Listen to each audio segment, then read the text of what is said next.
और right everybody, आज के इस पर्टिकुलर वीडियो के अंदर हम लोग डिस्कस करने वाले हैं कि आप अपने हॉस्पिटल्स के लिए कैसे डिजिटल मार्केटिंग कर सकते हो, कैसे अपने हॉस्पिटल्स को ऑनलाइन लेके जा सकते हो, उसके लिए कैसे रिव्यूज़ वगैरह आपको इंक्रीज़ करना है, क्या क्या प्रोसेस रहेगा, सारी चीज़ों के बारे में आज के इस पर्टिकुलर वीडियो के अंदर हम लोग स्टेप बाय स्टेप डिस्कस करने वाले हैं, ताकि आप आसानी से अपने बिज़नेस को ऑनलाइन लेके जा पाए। और अगर आप एक डिजिटल मार्केटर है तब भी ये वीडियो आपके लिए बहुत ही ज़्यादा हेल्पफुल रहेगा। तो आ जाते हैं हम लोग अपने डेस्कटॉप के स्क्रीन पर और यहाँ पर डिस्कस करते हैं उन सारी चीज़ों को कि कैसे आप इन सारी चीज़ों को इम्प्लीमेंट कर सकते हैं, राइट।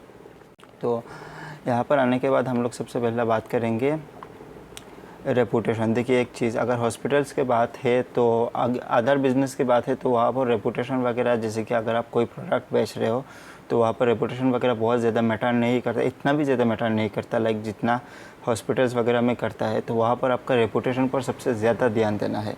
रेपुटेशन चाहे वो आपके डॉक्टर्स वगैरह के हो या फिर आपके जो ओवरऑल रेपुटेशन होता है हॉस्पिटल का, उस पर आपको ध्यान देना है। और रेपुटेशन कभी भी आपका ख़राब नहीं होना चाहिए। ऑफ़लाइन की बात करें तो ऑफ़लाइन में ऐसा ना हो कि कोई बंदा आपके यहाँ से ट्रीटमेंट करके जाके किसी और को बोले कि भैया यहाँ का जो सर्विस प्राइस है वो बहुत कॉस्टली है, या फिर जो सर्विसेज वगैरह है वो अच्छा नहीं है। ऐसा तो नहीं होना चाहिए। या फिर ऑनलाइन भी रिव्यूज़ वगैरह, आपको बुरा रिव्यूज़ वगैरह, आपको नेगेटिव रिव्यूज़ वगैरह से दूर रहना है। वो चीज़ पर आपको बहुत ज़्यादा फोकस करना पड़ेगा। देन आपको क्या करना पड़ेगा, अगर आप ऑनलाइन मार्केटिंग करना चाह रहे हैं वहाँ पर आपको बजट वगैरह तो चाहिए होगा। और ऑब्वियसली हॉस्पिटल के लिए करवाना चाहते हो तो वहाँ पर आपको एक अच्छा खासा बजट लगाना पड़ेगा। ये लाइक 500-1000 में आपको कुछ भी नहीं होएगा वहाँ पर, है ना। ऐसा नहीं कि आपने कुछ भी थोड़ी बहुत टेस्टिंग कर दिया और बिज़नेस नहीं आया तो छोड़ दिया। वो इस टाइप का बिज़नेस ये है भी नहीं। तो इसके लिए आपको आपका बजट पर काम करना पड़ेगा। आपको अपना बजट वगैरह डिफ़ाइन करना पड़ेगा। आप अगर किसी अपने मार्केटिंग टीम से भी बैठ के बात कर सकते हैं, या फिर किसी एजेंसी से अगर करवा रहे हैं तो उनके साथ भी बैठ कर डिस्कस कर सकते हैं कि किस चीज़ पर आपको कितना बजट वगैरह स्पेंड करना है, क्या क्या उसके लिए प्रोसेस रहेगा, है ना। वो सारी चीज़ें आप बजट वगैरह आपको डिफ़ाइन करना है अलग अलग चीज़ों के लिए, है ना। देन आपको क्या करना है, आपको सबसे ज़्यादा काम करना है ब्रांड अवेयरनेस के लिए। देखिए, ये कोई प्रोडक्ट नहीं है। जैसे कि अगर मैं यहाँ पर ऑनलाइन सेशन अगर मैं रिकॉर्डिंग कर रहा हूँ तो वो एक मैं ग्राफिक टैब पर रिकॉर्डिंग कर रहा हूँ। तो ये इस टाइप का कोई प्रोडक्ट नहीं है कि आपने एक आध बार ऐड रन करके दिखा दिया किसी को तो वो चीज़ सेल हो जाएगा, या फिर मतलब इस टाइप का तो बेसिकली है नहीं। तो यहाँ पर आपका ब्रांड अवेयरनेस होना चाहिए, ताकि लाइक आपने कुछ एक ब्रांड अवेयरनेस क्रिएट कर दिया, अपना आपका रेपुटेशन वगैरह भी सही है, तो वहाँ पर अगर किसी को भी हॉस्पिटल की ज़रूरत पड़े तो सबसे पहले आपके हॉस्पिटल का भी नाम, आपके हॉस्पिटल का ही नाम आना चाहिए वहाँ पर, राइट। देन आपको क्या करना पड़ेगा, क्रिएट ए परफेक्ट इकोसिस्टम आपको इसीलिए इस पर काम करना पड़ेगा ताकि देखिए आपका हर एक चीज़ है, चाहे वो ट्रैकिंग वगैरह होगा या चाहे वो आपके कस्टमर्स वगैरह आने से लेके जाने तक सारे चीज़ों का आपको फाइनल रेडी होना चाहिए। आपको पता होना चाहिए कि कौन कहाँ से कैसे आ रहा है, क्यों आ रहा है, वो सारी चीज़ों का आपको एक फाइनल के अंदर आपको रेडी होना चाहिए। उसका पूरा एक इकोसिस्टम आपको क्रिएट करना पड़ेगा, है ना। तो ये तो हो गया सबसे बेसिक चीज़ें जो आपको मतलब डिजिटल मार्केटिंग स्टार्ट करने से पहले आपको इन सब चीज़ों को फॉलो करना है। उसके बाद आपको क्या करना है, उसके बाद की बात करें, अगर हम लोग बात करें तो यहाँ पर आपको सबसे पहले आपको हाँ, इसको मैं थोड़ा सा बड़ा कर लेता हूँ। सबसे पहले आपको अपना वेबसाइट पर काम करना पड़ेगा। यूज़र फ्रेंडली वेबसाइट, देखिए यूज़र फ्रेंडली वेबसाइट इसीलिए होना चाहिए क्योंकि आपका वेबसाइट का गोल क्या है। ऐसा नहीं कि आपने एक वेबसाइट बना दिया और उसके होम पेज भी बहुत ज़्यादा लंबा दिख रहा है ना। 5-10 हज़ार वर्ड आपने ऐड कर दिया होम पेज पर और सारा इन्फॉर्मेशन होम पेज पर ही आपने ऐड कर दिया, तो वो चीज़ नहीं चलेगा। कोई भी यूज़र आएगा तो चला जाएगा, बोरिंग टाइप का हो जाएगा। तो उसके लिए यूज़र फ्रेंडली अगर अपॉइंटमेंट बुक वगैरह करने का भी ऑप्शन अगर आप दे रहे हैं तो उसका भी एक अलग अलग पेजेस वगैरह रहना चाहिए, सेक्शंस वगैरह डिफाइन होना चाहिए, अच्छा दिखना चाहिए वो सारी चीज़ें, ताकि किसी को भी कोई दिक्कत ना हो और किसी को भी किसी टाइप का इन्फॉर्मेशन चाहिए तो इजीली मिल जाए। तो वो चीज़ आपको होना चाहिए। तो और उसके बाद देखते हैं इसके अंदर क्या हो सकता है। यूज़र वेबसाइट के अंदर आपको अपना सबसे पहले यूएसपी दिखाना है ना। यूएसपी इन द सेंस आपको अपना यूनिक सेलिंग पॉइंट जो भी है वो आपको शो करना है, राइट। हाँ, थोड़ा सा बड़ा कर लिया मैंने इसको। यूनिक सेलिंग पॉइंट आपको दिखाना है।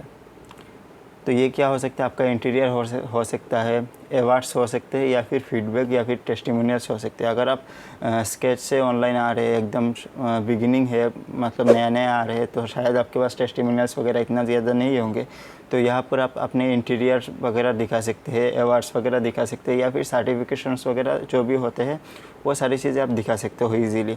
तो ये होम पेज, लाइक वेबसाइट के आपके होम पेज वगैरह पर दिखना चाहिए, हाईलाइट होना चाहिए इन सारी चीज़ें, है ना, ताकि लोगों को थोड़ा सा अच्छा लगे, थोड़ा सा बेसिकली ट्रस्ट बिल्ड हो लोगों को, है ना।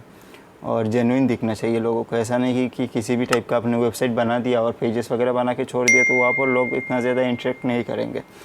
देन आपको क्या करना है, रिसर्च ऑन कीवर्ड्स। ये बहुत ही ज़्यादा ज़रूरी होता है जब हम लोग हॉस्पिटल्स वगैरह की बात करते हैं, क्योंकि हॉस्पिटल्स वगैरह के सबसे ज़्यादा जो कस्टमर्स, अगर हम बोले तो अगर कस्टमर्स वगैरह जो होते हैं सबसे ज़्यादा वो लोकल के ही होते हैं।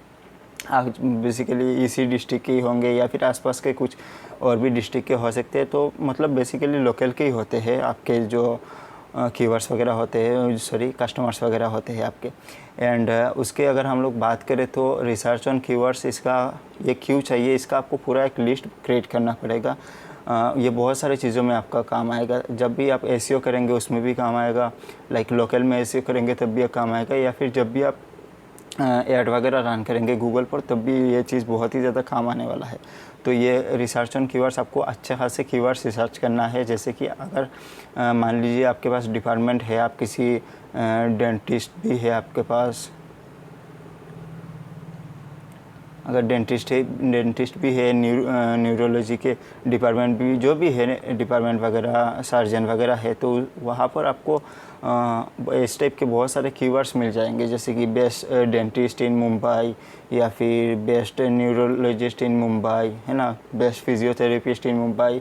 मैं एग्जांपल दे रहा हूँ, इसी टाइप के बहुत सारे आपको कीवर्ड्स वगैरह मिल जाएंगे। और ऑनलाइन में ऐसे काफ़ी सारे टूल्स होते हैं जो आपको कीवर्ड्स वगैरह रिसर्च करने में आपको हेल्प कर देगा। और फ्री के टूल की अगर हम बात करें तो यहाँ पर आएगा उबर सजेस्ट करके एक नील पाटिल का टूल आता है, वो बहुत ही अच्छा है।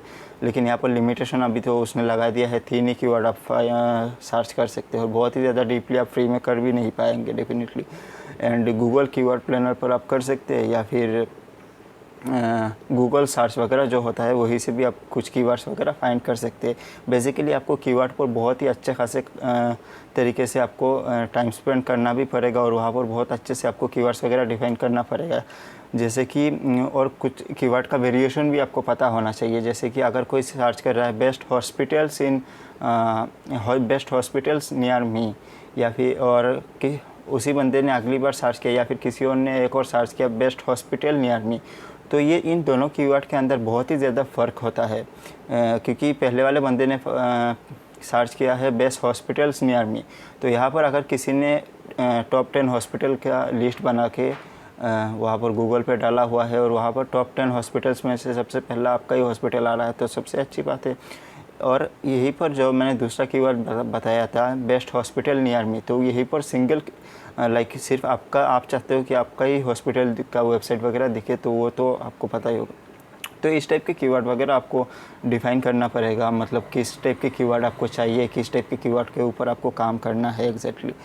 तो इन सारी चीज़ों पर काम करना पड़ेगा। शुड भी एसईओ ऑप्टिमाइज, आपका जो भी वेबसाइट है वो देखिए एक इंटेंट होता है कि भाई अगर आपका हॉस्पिटल है और अगर आप चाहते हो कि सिर्फ आपके डिस्ट्रिक्ट में ही वो उसको लाइक सबसे टॉप में लेके जाना चाहते हो, जैसे कि अगर कोई आपके डिस्ट्रिक्ट के अंदर मान लीजिए या फिर स्टेट के अंदर सबसे ज़्यादा लोग, बहुत ज़्यादा लोग सर्च कर रहे हैं, तो आप चाहते हैं कि नहीं मैं सिर्फ स्टेट पर ही एसईओ पर टॉप कर लूँ, ताकि कोई भी बंदा अगर आपके स्टेट से कोई कीवर्ड्स वगैरह सर्च करे तो आपके हॉस्पिटल्स का वेबसाइट वगैरह सबसे ऊपर दिखे। तो उसके लिए भी आपको होम पेज वगैरह पर और बाकी जितने भी सारे पेजेस है वहाँ पर आपका एसईओ वगैरह होना चाहिए। और किसी भी टाइप के एसईओ करना चाहते हैं तो जो कि आपको करना ही पड़ेगा, तो उसके लिए भी आपको एसईओ वगैरह ऑप्टिमाइज़ करना पड़ेगा। तो जब भी आप वेबसाइट वगैरह क्रिएट कर रहे हैं स्टार्टिंग में ही कुछ बेसिक एसईओ कर लीजिएगा उसके लिए। देन अपन बात करते हैं मल्टीपल पेजेस होना चाहिए और मल्टीपल डिपार्टमेंट, जो मैंने आपको शायद पहले भी बताया था अगर न्यूरोलॉजिस्ट है तो उसके लिए भी एक अलग सा पेजेस होना चाहिए। ऐसा नहीं कि आपने होम पेज के अंदर सारी चीज़ें ऐड कर दिया है, और ऐसा नहीं कि लाइक डेंटिस्ट का जो डिपार्टमेंट है उसका भी सारा इन्फॉर्मेशन आपने होम पेज के अंदर दे दिया, न्यूरोलॉजिस्ट का भी दे दिया, सर्जन का भी दे दिया, सारी चीज़ों का इन्फॉर्मेशन आपने होम पेज के अंदर भी दे दिया, तो वो चीज़ बहुत मतलब अजीब टाइप का लगेगा और होम पेज बहुत बड़ा बन जाएगा। तो वहाँ से यूज़र वापस चला जाएगा, यूज़र कन्वर्ट भी नहीं आएगा भी नहीं वहाँ से।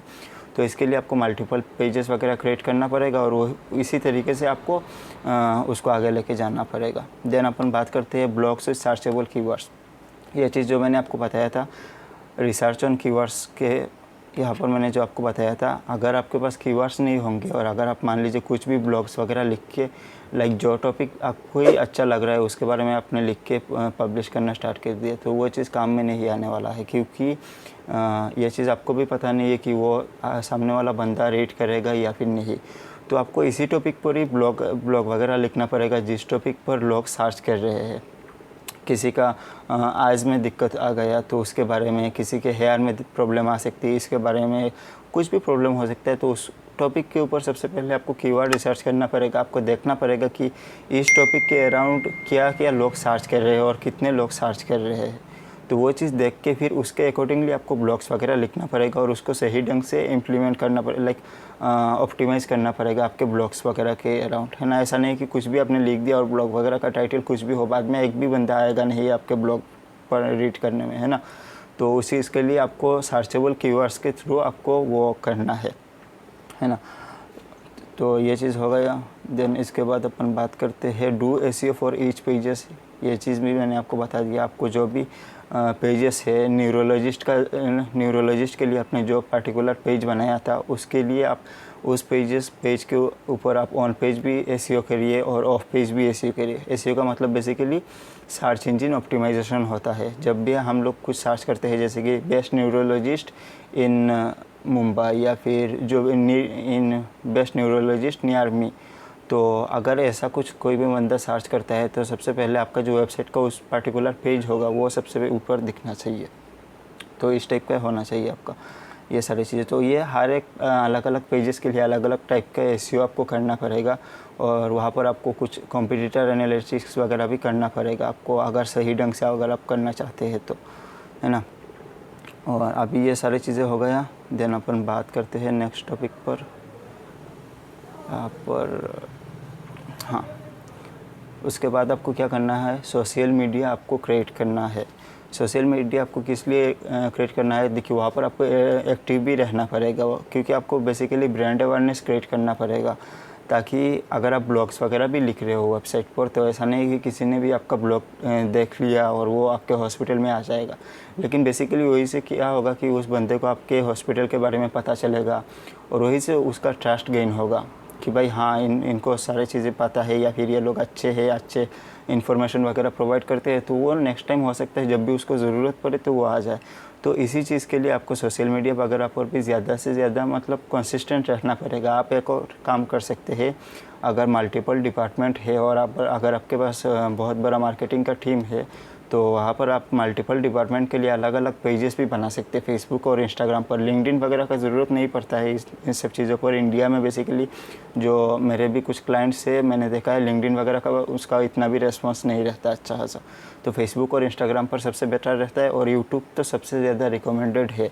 ये चीज़ तो आपको करना ही पड़ेगा, क्योंकि देखिए एक चीज़ यूट्यूब पर सबसे क्या होता है, वहाँ पर आप वीडियो के थ्रू इन्फॉर्मेशन प्रोवाइड करेंगे यूट्यूब पर, और वीडियो देखना लोग पसंद करते हैं। आप किसी भी टॉपिक हो गया उसके बारे में जब आप कीवर्ड वगैरह रिसर्च करेंगे तो आपको पता चलेगा कि भाई हाँ इस टॉपिक के अराउंड लोग इसकी पर्टिकुलर कीवर्ड के ऊपर सर्च कर रहे हैं। तो इसी टॉपिक के अराउंड आप यूट्यूब पर वीडियोस बनाइए, क्रिएट कीजिए और उसको पब्लिश कीजिए, और बहुत अच्छा खासा व्यूज़ आ जाएगा। ऐसे बहुत सारे बड़े बड़े यूट्यूब चैनल्स है जो सिर्फ और सिर्फ यूट्यूब चैनल्स के थ्रू भी बहुत सारे लोग आते हैं इनके हॉस्पिटल्स में। आपको ऐसे अगर आप रिसर्च वगैरह करेंगे थोड़ी बहुत तो आपको पता चल जाएगा वहाँ से।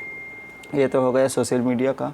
देन बात करते हैं GMB का, गूगल माई बिजनेस का। हाँ, ये किस लिए ज़रूरी है, ये आपको लोकल एसईओ में हेल्प करेगा, एंड इसको आपको फोकस करना है रैंकिंग एंड रिव्यूज़ में आपको फोकस करना है। जो मैंने सबसे पहले शुरुआत में आपको बताया था कि भैया रेपुटेशन में और उसका रिव्यूज़ वगैरह में आपको देखना है।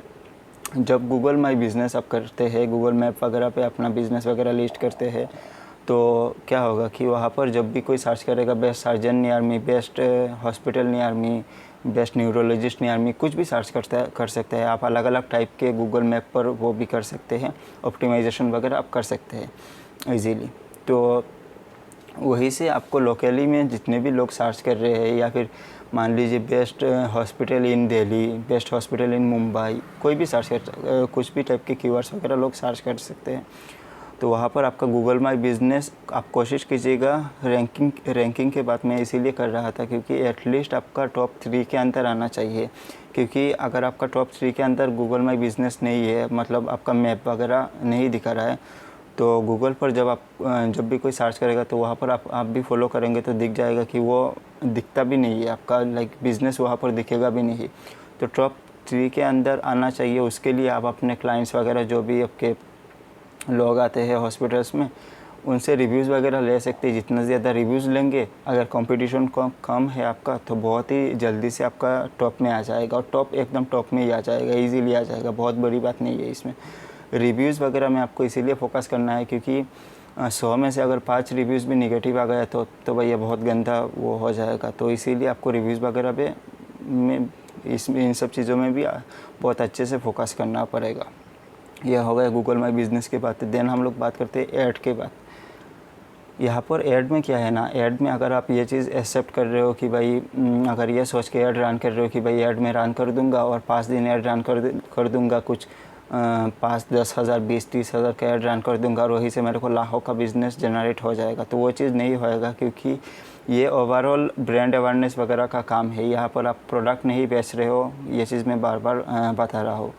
तो यहाँ पर आपको गूगल ऐड वगैरह में क्या करना पड़ेगा, आप यहाँ पर आप सर्चेबल कीवर्ड्स के थ्रू कर सकते हैं। सोशल मीडिया ऐड में आप क्या कर सकते हैं, गूगल ऐड का एक बेनिफिट हो सकता है कि आप सर्चेबल कीवर्ड्स जो आपने पहले से लिस्ट वगैरह बना के रख दिया है, तो वही से भी आप कर सकते हैं इजीली।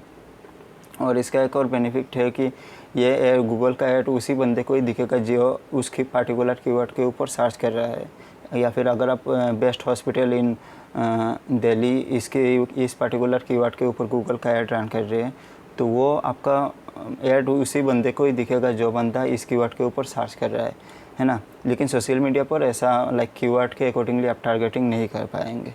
तो सोशल मीडिया पर आप क्या कर सकते हैं, run multiple add campaign. Multiple add campaign मैंने इसीलिए मेंशन किया है क्योंकि अगर आप एक ही ग्राफिक्स के अंदर आपने क्या किया, न्यूरोलॉजिस्ट का भी आपने डिटेल्स ऐड कर दिया, डेंटिस्ट का भी, कार्डियोलॉजी का भी, सारे डिपार्टमेंट आपने एक ही ग्राफिक्स के अंदर ऐड कर दिया, तो वो चीज़ बिल्कुल भी नहीं चलने वाला। तो इसीलिए आप मल्टीपल ग्राफिक्स वगैरह क्रिएट कीजिए या फिर वीडियोस वगैरह क्रिएट कीजिए, और मल्टीपल कैंपेन्स वगैरह, ब्रांड अवेयरनेस के लिए कैंपेन्स वगैरह आप रन कर सकते हैं। तो ऐड का बेनिफिट, इन सारी चीज़ों का बेनिफिट आपको धीरे धीरे दिखेगा। ऐसा नहीं कि आपको एक ही रात के अंदर बहुत ज़्यादा बिज़नेस वगैरह मिलने लग जाएंगे, क्योंकि हॉस्पिटल्स का बिज़नेस थोड़ा सा अलग टाइप का होता है, ये प्रोडक्ट बेस्ड बिज़नेस नहीं है, तो इसीलिए, है ना। तो ये हो गया इन सारी चीज़ों का। देन अपन बात करते हैं कलेक्ट डाटा। देखिए, अगर आपको लगता है कि भाई आपको रीटारगेटिंग वगैरह भी करना है, तब भी आपको डाटा का ज़रूरत है, और वैसे भी आपको डाटा वगैरह रखना पड़ेगा, क्योंकि जब भी आप ऐड वगैरह रन करेंगे तो कुछ चीज़ें आपको पता होना चाहिए। अगर कोई आपके हॉस्पिटल में आ रहा है तो वो कहाँ से आ रहा है, किस चीज़ के थ्रू आ रहा है, कैसे, मतलब आपकी वेबसाइट के थ्रू आ रहा है या फिर डायरेक्टली सोशल मीडिया वगैरह कहीं से आ रहा है। तो इस चीज़ के लिए मतलब बहुत सारी चीज़ें, उसका मोबाइल नंबर क्या है, कहाँ पर रहता है, ईमेल वगैरह सारी चीज़ें आपको पता होना चाहिए। और अगर आप रीमार्केटिंग कर रहे हैं तब तो भाई डाटा के अलावा आप कर भी नहीं पाएंगे। अगर आपका कस्टमर्स या फिर क्लाइंट्स के डाटा भी आपके पास नहीं है तो वहाँ पर तो रीमार्केटिंग का कोई सवाल ही नहीं उठता। आप किसको रीमार्केटिंग करेंगे? तो उस चीज़ के लिए आपको डाटा वगैरह इकट्ठा करना बहुत ही ज़्यादा ज़रूरी है। तो आज के इस पर्टिकुलर वीडियो के अंदर इतना ही था दोस्तों। और अगर आपको कोई भी डिजिटल मार्केटिंग से रिलेटेड सर्विसेज वगैरह चाहिए तो आप हमारे साथ नीचे दिए गए नंबर पर कांटेक्ट कर सकते हैं, वहीं से हम आपको हेल्प कर देंगे, या फिर आप नीचे कमेंट भी कर सकते हैं, वहाँ पर मैं आपको रिप्लाई कर दूँगा, है ना। तो या फिर आप हमें इंस्टाग्राम वगैरह पर भी DM कर सकते हैं। सो मिलते हैं ऐसे ही एक और शानदार वीडियो में, तब तक के लिए बाय बाय।